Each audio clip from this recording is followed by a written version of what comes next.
મે મહિનામાં માવઠું પડવાની અંબાલાલની આગાહી છે।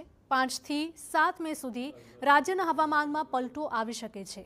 એક બાદ એક 3 વેસ્ટર્ન ડિસ્ટર્બન્સ આવશે। મે માસમાં 15 થી 20 તારીખ સુધીમાં માવઠું પડી શકે છે। 11 મે પછી રાજ્યમાં ગરમીનું પ્રમાણ પણ વધી શકે।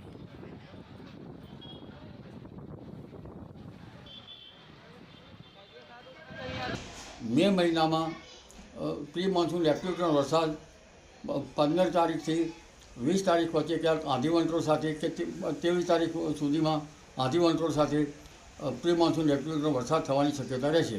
હમણાં તારીખ 3 થી 7 અને ત્યારબાદ તારીખ લગભગ 8 થી 12 અને 16 તારીખ પછી વિક્ષોભ આવવાની શક્યતા રહેશે, જેના કારણે ગુજરાતનું હવામાન પલટાશે। તારીખ 7 થી 12માં હવામાન પલટાશે।